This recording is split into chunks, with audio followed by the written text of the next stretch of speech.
Olá, estamos iniciando pela TV Suprem, braço de comunicação da União Planetária, mais uma entrevista do movimento 2022-2030, o Brasil e o Mundo que Queremos, uma parceria da Universidade de Brasília, através do Núcleo de Estudos do Futuro, do Centro de Estudos Avançados Multidisciplinares, com a União Planetária.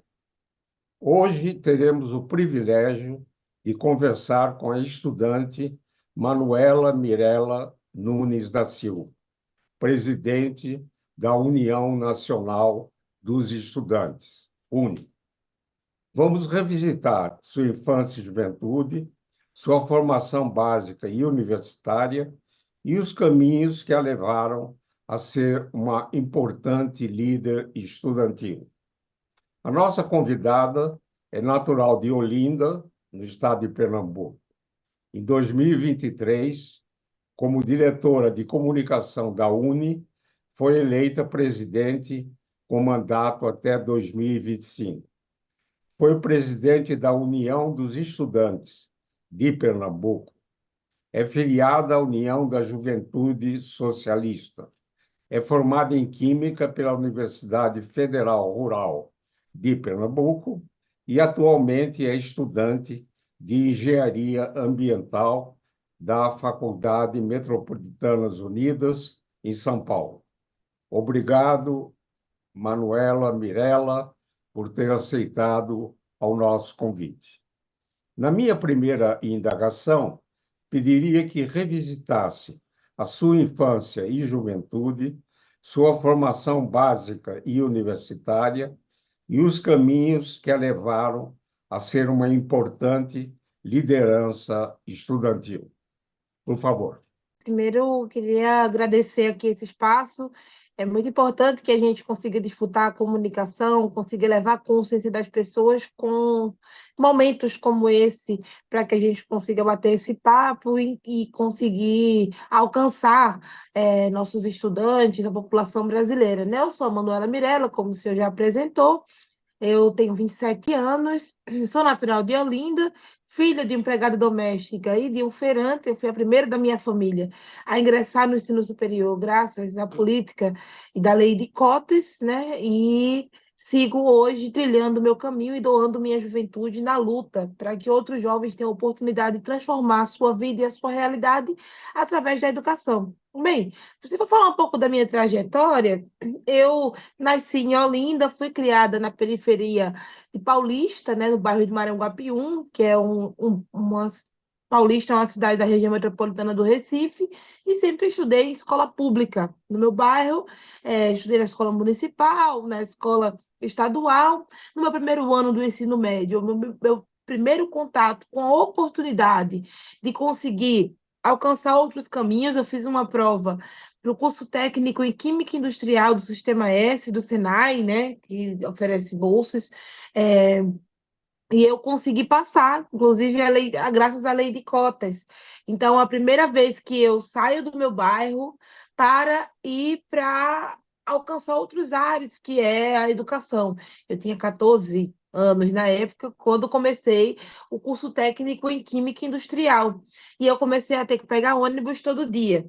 Eu comecei a ver que eu tinha que contar a moedinha do almoço, enquanto alguns outros amigos meus não precisavam disso, porque a família levava eles no curso, ou eles iam de táxi. Eu comecei a perceber que eu saía de manhã, merendava na escola, ia para o curso técnico e só vinha comer à noite, porque minha família não tinha condições de bancar uma refeição fora de casa todos os dias. Então, eu comecei a questionar essas contradições das desigualdades sociais. Quando eu saio do curso técnico, eu entro para a Olimpíada do Conhecimento de Química, né, como aluna olímpica, na modalidade de meio ambiente. Nesse período, eu descubro que consegui passar para Química, licenciatura em Química na Universidade Federal Rural de Pernambuco.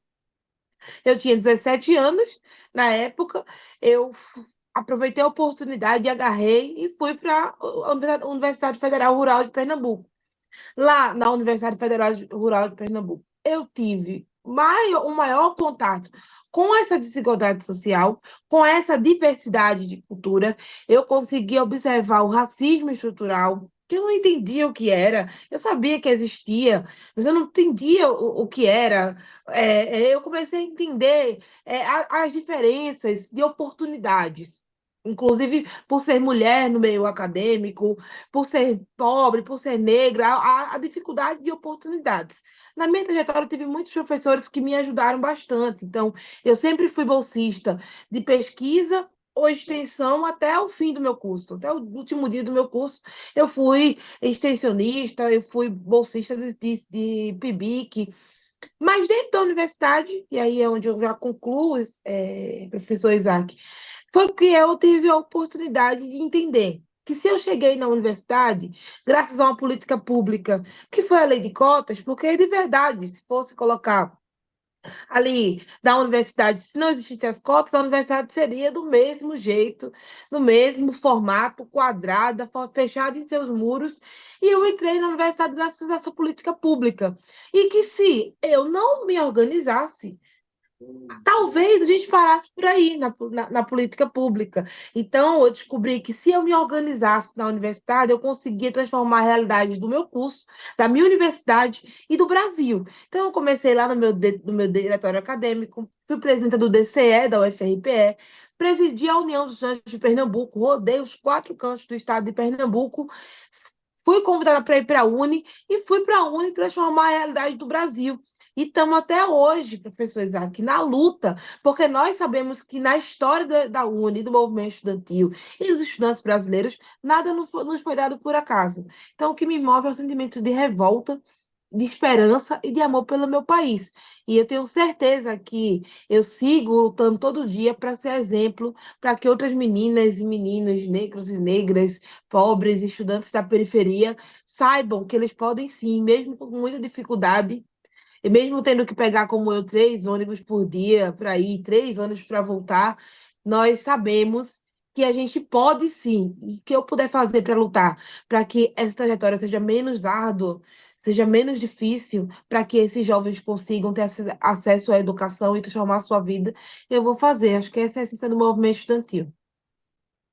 Muito interessante o seu depoimento, né, Manuela, porque a sua percepção lenta da desigualdade social, né, talvez, né, temos esperanças, né, de que no futuro os nossas crianças e jovens não precisam ter essa percepção. Talvez até voltar a 1500, né, quando os habitantes do nosso Brasil não tinham tanta desigualdade social, devido Verdade. a vários fatores, né? Entre eles o colonialismo, o capitalismo, etc. Uhum. Parabéns aí pela sua trajetória, que é a formação não só de uma líder, mas uma altruísta, né? Que pensa e dá oportunidade para todos.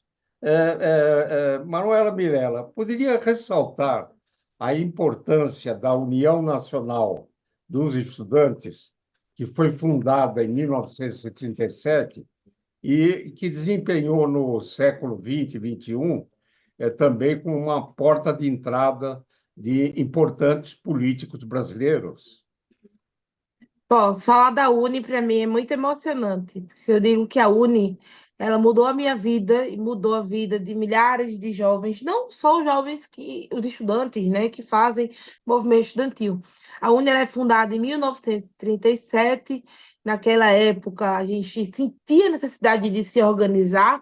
Já existia um debate internacional, do sul global, inclusive, sobre a reforma universitária, né, inspirados, inclusive, ali na reforma de Córdoba, o movimento estudantil, inclusive, se organizando, e a UNE nesse momento. O Brasil, após uns anos, entra nesse processo de discussão sobre a Segunda Guerra Mundial, e a gente viu os estudantes, inclusive, na necessidade de ser linha de frente da defesa da paz, da autodeterminação dos povos, da educação e da liberdade do povo.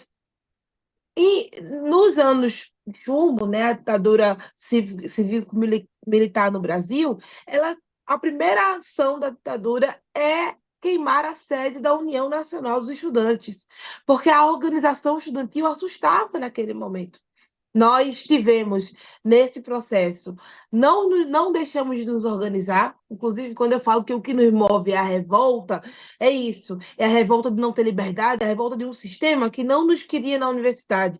Então, nós continuamos a nos organizar em defesa da democracia, né, em defesa da nossa liberdade, contra a repressão, pela liberdade de expressão e pela dignidade das pessoas, contra um sistema que queria fazer a manutenção do poder pelo poder, e se inclusive queria fazer até um adendo, professor Isaac, se pintando de verde e amarelo, de Deus, Pátria e Família já naquela época, e que nós nunca deixamos de nos organizar. Inclusive, o nosso eterno presidente da União Nacional dos Estudantes, Onestino Guimarães, desapareceu e até hoje não se sabe do seu corpo. A vice-presidenta da UNE, a Helenira Rezende, estudante de letras da USP, que foi guerrilheira no Araguaia, também não se sabe do seu corpo. Então, esses jovens que deram a sua vida para que a gente pudesse estar aqui hoje, fizeram e construíram a história de uma UNE resistente, de uma UNE potente, de uma UNE que defende o Brasil do povo brasileiro. Nessa época, a gente segue lutando nos caras pintadas, lutamos pelo Fora Collor, lutamos lutamos pelo petróleo é nosso. Nesse processo de redemocratização do Brasil, fomos, inclusive, linha de frente na defesa da ampliação e expansão da universidade pública, com o Reúne, com o ProUni. A gente falou assim: agora é o momento de colocar o pobre na universidade, de colocar o povo pobre no orçamento do país, para que a gente consiga reconstruir o nosso país, fortalecer a Petrobras, fortalecer o emprego e renda, dignidade, mas também uma universidade que sirva a esse processo. Então, a Uni seguiu. Em 2016, nós tivemos um golpe, não ficamos parados também. Nesse golpe, nós ocupamos as universidades de todo o Brasil contra a PEC 241, que virou a emenda 95. Nós perdemos essa batalha, mas não desistimos. Seguimos organizados. O Brasil passou pelos seus piores, né? Acho que se compara aí com os piores, alguns dos piores anos do Brasil, que foi o governo Bolsonaro em ataques ao nosso povo, inclusive com requisitos de pensamentos e lições da ditadura militar com seus generais, um processo de destruição de política pública da educação, de ataque ao nosso povo, de ataque à universidade, e nós resistimos, construímos os maiores tsunamis da educação para dizer que não se mexe com a educação, que a educação precisa ser prioridade.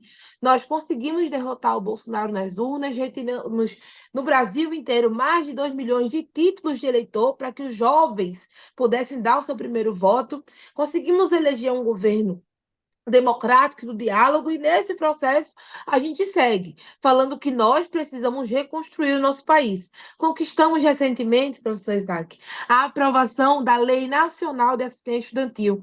Eu tive assistência estudantil na minha graduação e sei que sem o penais eu não conseguiria ter terminado, porque às vezes o sonho de mudar a vida, a nossa realidade, custa uma passagem de ônibus, um valor de uma Xerox, o valor de um RU. Então, a gente conseguiu aprovar a lei da assistência estudantil, conseguimos aprovar a renovação da lei de cotas, a gente segue lutando por um Plano Nacional de Educação que coloque a educação pública como prioridade, e a nossa luta central por uma reforma universitária estruturante.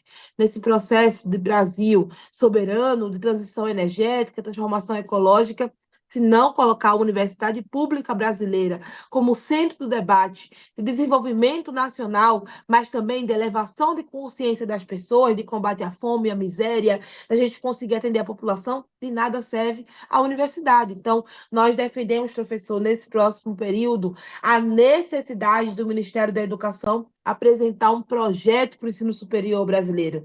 Eu sei que o ensino básico é fundamental, importante e foi extremamente sucateado no último período, mas nós precisamos cuidar da nossa inteligência nacional, da nossa ciência e tecnologia, que está concentrada na universidade brasileira, com jovens que precisam de assistência estudantil, mas que têm muita criatividade e muita coragem para defender um Brasil desenvolvido e defender o futuro do nosso país.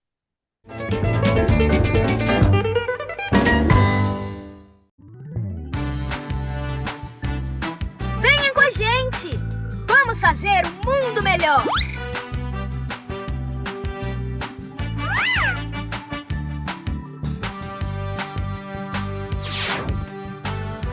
Eu sou Suprem! Seja Suprem, você também!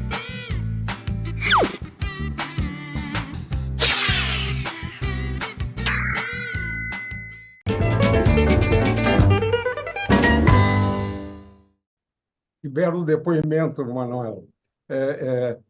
Fico muito contente porque a sua narrativa, as suas expectativas, etc., ela nos dá esperança de que a juventude pode mudar esse futuro do Brasil, né?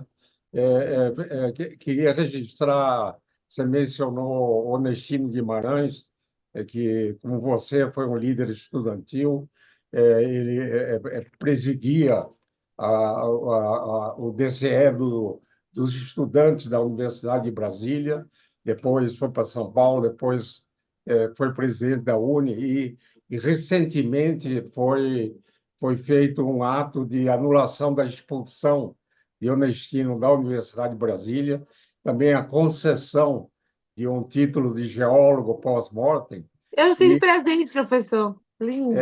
O E, pessoal foi lindo. e também uma iniciativa recente que eu vi foi na Universidade de São Paulo, onde Sim, vários militantes, né, foram receberam a homenagem, né, porque eles deram sua vida para sim. termos realmente um país decente, né? Sim, Manuel, professor. Na USP foram 15 estudantes. isso, Foi segunda-feira agora. Também foi muito emocionante, porque nossas mães sonham com a gente ingressar no ensino superior. E essas mães, essas famílias, não tiveram oportunidade de ver seus filhos se formarem. Eles deram uma contribuição gigante para o Brasil. Não é uma reparação, porque não tem como reparar uma vida, mas é simbólico. E foi muito bonito que a gente conseguisse participar desse momento, para que a gente não precise passar por isso. Mesmo se passando 50, 60 anos, né, professor? 60 anos se passaram, mas chegou esse momento. É importante que a gente não passe novamente por isso. Ditadura nunca mais. isso. Manuela, como é que você vê não só a educação superior, mas o sistema educacional brasileiro? E quais seriam as principais prioridades para que possamos ter uma educação de qualidade em todos os níveis para todas as crianças e jovens brasileiros? Professor, primeiro de tudo, para que a gente tenha não só sobre educação, eu falo sobre um Brasil pleno e desenvolvido, sobre a dignidade das pessoas, sobre elevação da consciência, sobre trabalho. A gente precisa falar de educação, que é um dos pilares fundamentais. Nenhum país no mundo conseguiu se desenvolver sem investir em educação. Então, o que eu acredito que o sistema educacional brasileiro ele passou por uma crescente, né, de 2002, 2003 até ali 2014, é quando a gente aprova a lei de cotas, aprova os 10% do PIB para a educação, a gente fala, olha, a educação tem que ser prioridade, e nós passamos por um momento de destruição completa, de destruição de universidade não ter dinheiro para comprar o papel higiênico, de não ter bolsa de assistente estudantil, da escola cair aos pedaços, do IF, que é IFE, né, que chamam também, não ter quase que fechar as portas, então nós passamos um processo de destruição, de evasão durante a pandemia. Quem evadiu da universidade, das escolas, foi o povo pobre, vai voltar para a esquina para vender bala no sinal, porque tem que escolher entre comer e estudar. Então, para nós, o sistema educacional brasileiro ele está passando por mudanças nesse momento. No ensino básico, acredito que o pé de meia é uma política pública revolucionária, uma política pública central. Eu acredito que, assim como Bolsa Família, que minha mãe recebeu até ali eu ingressar no ensino fundamental barra médio, ao pé de meia, revolucionou o conceito de estar na escola, de garantir que as nossas crianças estejam no ensino médio, que concluam o ensino médio. Mas nós precisamos, para além da garantia, assim como nós defendemos de que os 10% do PIB seja mesmo voltado para a educação pública, nós também entendemos que qual é a escola que temos hoje? Qual é a universidade que temos hoje? Quais são esses espaços? E é por isso, professor, que nós sabemos que para construir um prédio se demoram anos, para destruir basta uma bomba, né? Sabemos que nós construímos uma universidade, um modelo de escola que ainda não é o ideal, é um modelo de escola, como o senhor já disse aqui, ainda com formatos que não dizem respeito a como nós entendemos como tem que ser a educação. A universidade é extremamente, professor, fechada em si, academicista. E eu posso dar exemplos simples aqui. A gente tem aí na produção de artigos, produção científica, a gente com a Coreia do Sul tem mais. Ali estamos empatados com a Coreia do Sul na quantidade de artigos, de trabalhos publicados, dissertações, monografias. Mas quando se fala de patentes, a gente tem vou colocar X, que eu não me lembro o valor, 13, a Coreia do Sul tem 300. Então, assim, nós temos ainda uma universidade que precisa ser discutida, um sistema educacional que precisa ser discutido. A reforma do ensino médio é mais uma tentativa de criar uma massa de manobra, uma mão de obra desqualificada que trabalhe sem reclamar, sem questionar, para que o pobre aprenda a fazer bolo de pote e o rico tenha ciência e tecnologia. E na universidade segue com a gente fazendo artigos sobre X conteúdo que já existem vários milhões de artigos, mas fechados na academia. Então, a gente precisa, professor, dar a apresentação, se debruçar, não é de uma hora para outra. É convidar o senhor, é convidar professores, pensadores, estudantes para construir um projeto robusto para o sistema educacional brasileiro. Uma reforma universitária estruturante, professor, que repense o modelo da universidade, que reposicione a extensão como um processo principal de levar a universidade para a sociedade, da universidade ser um local acessível para além de seus muros. Então, eu sinto que nós temos muito trabalho pela frente, mas me preocupa, professor, e não poder deixar de falar disso, bastante as metas irreais de déficit zero, as metas irreais, fiscais irreais, que não condizem com o projeto de Brasil que a gente quer. Se nós tivermos tanta destruição, nesse momento não é para a gente tá se abaixando a cabeça para o mercado. A gente precisa colocar o pobre no orçamento. É ter coragem para dizer, precisamos investir em educação, porque em outras áreas são investidas emendas para parlamentares milionárias, bilionárias, emendas PIX, que ninguém sabe para onde vai, enquanto a universidade fica com o pires na mão, a escola. Então, a gente precisa inverter esses valores e colocar a educação, a ciência e tecnologia como central no Brasil. Eu concordo plenamente com as suas ideias, Manuela, porque tem muito discurso e pouca ação, né? Já em 1932, o manifesto dos pioneiros, né, da educação nova, né, Uhum. apresentaram diagnóstico, apresentaram soluções, e parece que o manifesto foi escrito na semana passada, É né? Penso verdade. eu que nós devemos fazer um plano que vai ser de médio prazo ou longo prazo, de a gente ter a educação que a gente quer, e eu vejo que os 60 milhões de estudantes brasileiros devem ser o TCU da educação, devem garantir que não seja uma política de governo, que às vezes dá um Sim. passo para frente, outros dão dois passos para trás, e que realmente a gente consiga realizar o sonho de todos nós de ser um país envolto não por fumaça de incêndio, mas pela felicidade, né? É verdade.